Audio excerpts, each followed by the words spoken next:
ایک ساتھی نے ایک پورے موضوع کو ہی یہاں پر اپنے لیے سوال بنا ڈالا ہے، چھوٹا اس میں ہے کہ کس طرح کے نام رکھنے چاہیے اور کس طرح کے نام رکھنے سے رسول اللہ نے منع فرمایا۔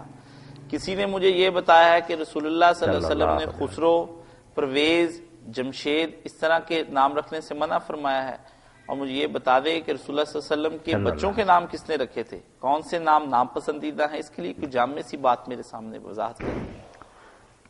نام تو جو ہے نا والدین کی ذمہ داری ہے خاندان کے لوگوں کی کہ اچھا نام تجویز کریں، ان کے جذبات جو ہے نا اعلیٰ ہونے چاہیے کہ ہمارا بچہ اس قسم کا بنے۔ اس لیے ایک اصول تو یہ ہے کہ اللہ تعالیٰ کے نام جتنے نا ان کے پہلے اگر بچہ ہے تو عبد لگائے، رحیم ہے اللہ عبد الرحیم، عبداللہ، عبد الرحمن۔ ایک کلیہ تو یہ ہے کہ اللہ تعالیٰ کا کوئی نام لیں اس کے پہلے عبد لگا دیں کہ اس کا بندہ، عبد السلام، عبد الرحمن۔ اور بچی ہے تو اماتن، عربی زبان میں اماتن بندی، وہ غلام، عبد یہ لونڈی، امات الرحمن، امات الرحیم، امات السلام، اماتن لکھ دیں پہلے۔ ایک طریقہ تو یہ۔ دوسرا جو ہے کہ جو نیک لوگ گزرے ہیں، صالحین، نبی ہیں، اولیاء ہیں، صحابہ ہیں، ان کے نام جو نا مرد عورتوں کے وہ پڑھ کر ابراہیم، اسماعیل، اسحاق وغیرہ ایسے رکھے کہ اللہ تعالیٰ میرے بچے بچی کو بھی اسی راستے پر چلائے، سارا، حاجرہ وغیرہ۔ تو یہ دو کلیے جو ہے نا، باقی جن ناموں میں تکبر ہے وہ نہیں رکھنے چاہیے۔ یہ جو خسرو، پرویز وغیرہ جمشید صاحب، یہ ایرانی نام ہے، یہ کوئی اسلامی نام نہیں۔ حضور نے منع نہیں کیا، مگر ہم کیوں رکھیں ان کافروں کے نام؟ ایک خسرو تھا نام مراد جس نے حضور کا نام مبارک خط ٹکڑے ٹکڑے کر دیا، اور کتنی بدتمیزی اس نے کہا۔ حالانکہ مصر کا جو حکمران تھا نا عیسائی کوکس، اس نے بڑا ادب کیا حضور کے بھیجے ہوئے آدمی کو، تحفے تحائف دیے، خط ادب سے اس نے ہاتھی دان کے صندوقچے میں رکھا، ایک دل کھچر آپ کو بھیجا سفید رنگ کا، ادب کیا اس نے۔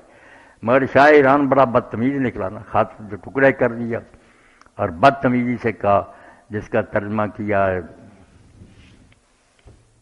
لکھتا دشیر شتر خوردنوں سوس مار، فردوسی لکھتا، کم بخت نے کہا کہ اونٹوں کا دودھ پی کر اور گوشت کھا کر دشیر شتر خوردنوں سے، گوئے کھاتے تھے اور اونٹ کا دودھ پہ، عرب را بجائے رسید اس کا۔ ان کا دماغ اب اتنا خراب ہو گیا کہ ملک اجمرا کنندار کہ شاہ ایران کو خط لکھ دیا کہ سلام لا ورنہ تو تباہ ہو جائے گا، تفو بڑھت ہے چرخے کرنا۔ توبہ توبہ، ظالم کہنے لگا اے اللہ اور اے آسمان پر لعنت ہو اگر ایسا ہو جائے کہ میرا تخت اس کو اتنا ظالم نکلا۔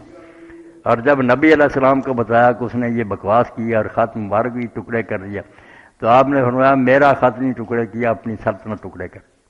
بعد میں بغاوت ہوگی، قتل ہوا، سلطنت تباہ ہوئی، مسلمانوں کے قبضہ میں آ گئی۔ تو اس لیے ایسے بے ایمانوں کے نام رکھنے کی ہمیں کیا ضرورت ہے؟ خسرو اور یہ پرویز اور جمشید وغیرہ، ہم نام اسلامی رکھیں، یا اللہ کے ناموں کے ساتھ لگا دیں عبد، اما، یا پھر نیک لوگوں کے نام جو نا وہ رکھیں۔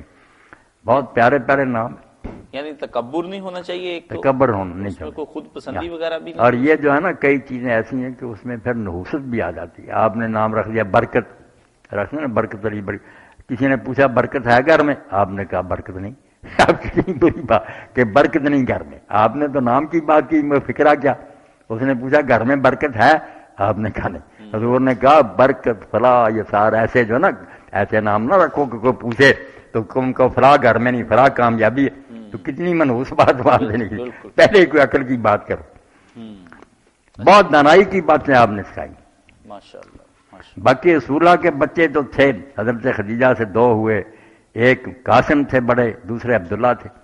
ان عبداللہ کو چونکہ وہ نبوت کے بعد پیدا ہوئے، اعلان طیب اور طاہر بھی کہتے ہیں، پاک صاحب ہے عبداللہ ہی۔ اور تیسرے بیٹے ہیں جو ماریہ قبطیہ سے اور مصری بیوی سے، ابراہیم۔ تینوں پر اللہ کا سلام، قاسم، عبداللہ اور یہ ابراہیم۔ بیٹیاں چار تھیں، زینب، رقیہ، فاطمہ، ام کلثوم۔ ام کلثوم کا نام آمنہ ہے۔